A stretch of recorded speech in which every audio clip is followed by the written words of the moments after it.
ជាបន្តទៀតបាទខ្ញុំសូមបន្តរឿងមួយទៀតនៅខាងភ្នំពេញដែរ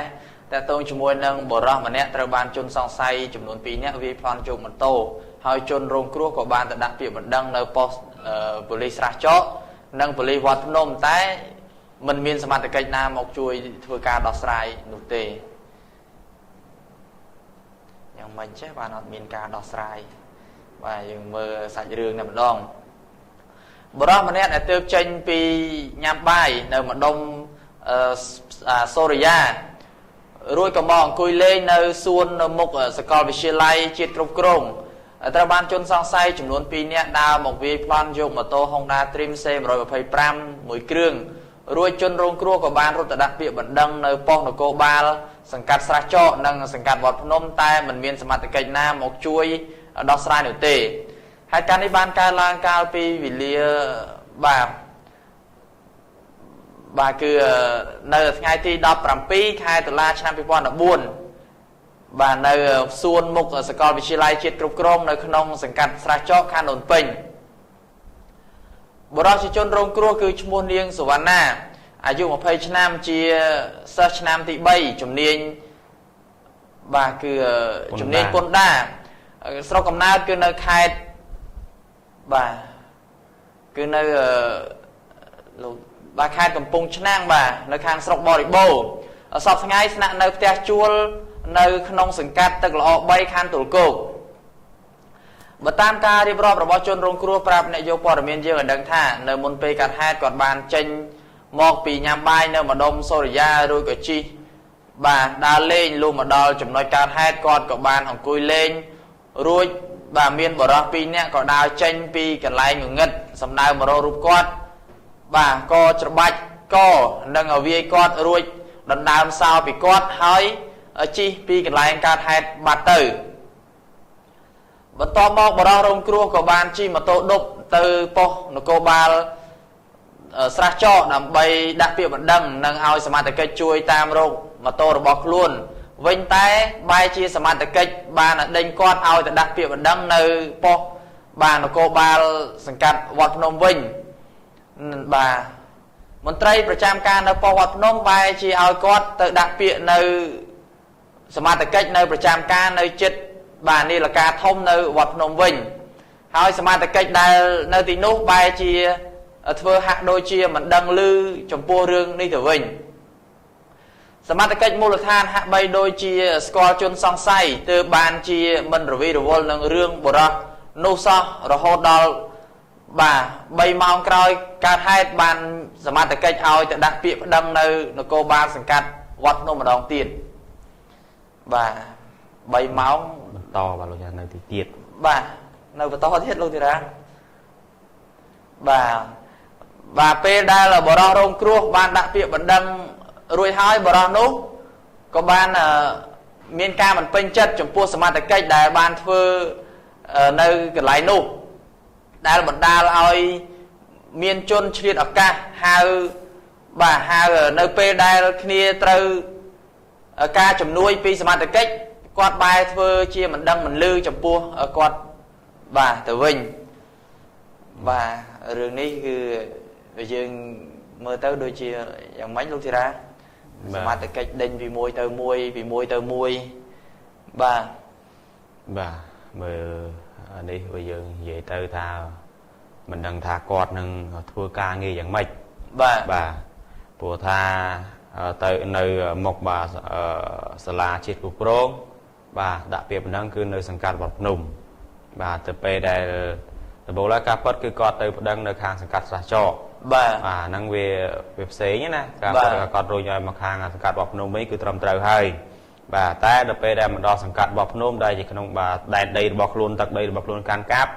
បាទបែរជាឲ្យមកដាក់ពាក្យបណ្ដឹងនៅឯប៉ុស្តិ៍បាទនៅចិត្តវត្តភ្នំនោះទៅវិញបាទអញ្ចឹងវាដូចថា3ស្ថាប័នគឺរុញច្រានឲ្យគ្នាទៅវិញទៅមកបាទសម្រាប់ជាពិសេសគឺសង្កាត់វត្តភ្នំហ្នឹងឲ្យសង្កាត់វត្តភ្នំនេះតែម្ដងបាទនៅពេលដែលថាមានរឿងហេតុអីបាទដើម្បីបងប្អូនប្រជាពលរដ្ឋបងឲ្យជួយបាទដេញចាប់ឬមួយក៏ធ្វើយ៉ាងណាបាទឲ្យមានថាទទួលពាក្យបណ្ដឹងដើម្បីរៀបចំកម្លាំងបាទតាមស្ទាក់ឬមួយក៏ធ្វើយ៉ាងណាតាមថា ជំនាញរបស់គាត់ណាតែផ្ទុយទៅវិញបាទចេះតែរុញពីនេះទៅនោះរុញពីនោះទៅនេះរហូតដល់3ម៉ោងបើសិនឯថានិយាយទៅបើសិនឯជនសង្ស័យនឹងគាត់ជិះចេញពីក្រុងបាទដល់សៀមរាបបាត់ហើយបាទបានសមាជិកនឹងព្រមទទួលពាក្យបណ្ដឹងបាទរឿងនេះវាយ៉ាងម៉េចបាទសម្រាប់ខាងថាប៉ុស្តិ៍នគរបាលខាងសង្កាត់វត្តភ្នំបាទគួរតែរៀបចំមកឡើងវិញព្រោះថាបើសិនវាធ្វើបែបហ្នឹងគឺធ្វើឲ្យថាប្រជាពលរដ្ឋហ្នឹងគាត់ឡើងមានទំនុកចិត្តអស់ហើយបាទហើយត្រង់ចំណុចកន្លែងនេះផ្ដើមចេញពីគាត់ដំបងគាត់ទៅដាក់ពាក្យបណ្ដឹងនៅខណ្ឌស្រះចកបាទអញ្ចឹងក្រោមចំណុចខណ្ឌស្រះចកសង្កាត់ស្រះចកបាទសង្កាត់ស្រះចកបាទអញ្ចឹងពេលដែលខាងសង្កាត់បាទស្រះចកពេលដែលគាត់ដឹងរឿងហ្នឹងគួរតែគាត់ថាធ្វើសកម្មភាពឬតំណាក់តំណងព្រោះ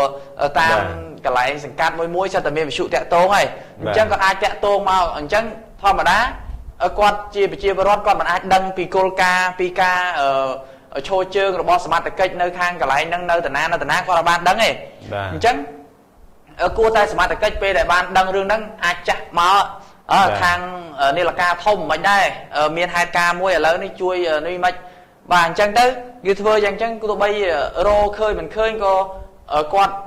មានអារម្មណ៍ថាសមត្ថកិច្ចក៏ខ្នះខ្នែងដែរតែធ្វើមិនបាទចាប់អត់បានបាទតែបើសិនជាអាឡោយតែដេញចេះដេញចុះបាទអញ្ចឹងគាត់ជាជនរងគ្រោះគាត់ត្រូវថាចំណាយពេលវេលាមកឲ្យទៅមួយដេញទៅពីរដេញអញ្ចឹងគាត់មានអារម្មណ៍យ៉ាងណាបាទដែលគាត់នៅគ្រាន់តែគាត់ទៅលេងទៅអង្គុយបាទលំហែកាយអញ្ចឹងហើយដល់ពេលមានរឿងពឹងពោសមត្ថកិច្ចឲ្យជួយរកដំណោះស្រាយតែបែរជារុញចុះបាទរុញឡើងអញ្ចឹងបាទអញ្ចឹងថ្ងៃក្រោយបាទមានបញ្ហាអ្វីបាទគឺពិបាកយ៉ាងម៉េចបាទព្រោះថានៅពេលដែលធម្មតាប្រជាពលរដ្ឋបើយើងសិនជាមានបញ្ហាបាទទី1គឺត្រូវសមត្ថកិច្ចរកសមត្ថកិច្ចដើម្បីឲ្យជួយបាទតែបើសិនថាទៅប៉ឹងសមត្ថកិច្ចហើយសមត្ថកិច្ចមិនយកចិត្តទុកដាក់ទៀតបាទអាហ្នឹងប្រជាពលរដ្ឋមិនដឹងថាប៉ឹងផ្អែកលើពីណាទេមិនដឹងថាសង្ឃឹមលើពីណាទេព្រោះថាបាទអាជ្ញាធរគឺជាថាអាណាព្យាបាលទី2ហើយបាទបន្ទាប់ពីពងម្ដាយទៅបាទនៅក្នុងការថាគ្រប់គ្រងនៅក្នុងភូមិសង្កាត់របស់ខ្លួនអញ្ចឹងហើយបាទនេះគឺជាថាក្តីកង្វល់មួយរបស់ប្រជាពលរដ្ឋរបស់យើងហើយសម្រាប់សមាជិកនៅខាងសង្កាត់ហ្នឹងក៏ដូចគ្នាដែរបាទសូមឲ្យថារៀបចំបាទបញ្ហានេះឡើងវិញបាទកុំឲ្យបាទដេញពីមួយទៅមួយដេញពីមួយទៅមួយអញ្ចឹងព្រោះថានៅក្នុងទឹកដីបាទរបស់ខ្លួនទេខណ្ឌដូនពេញតែមួយទេបាទមិនថាសង្កាត់ស្រះចកមិនថាសង្កាត់វត្តភ្នំទេគឺក្នុងស្ថិតនៅក្នុងបាទទឹកដីខណ្ឌដូនពេញតែមួយទេអញ្ចឹងបាទបើសិនតែថាការបូកសរុបរបាយការណ៍ទៅនៅក្នុងខណ្ឌហ្នឹងមានអំពើ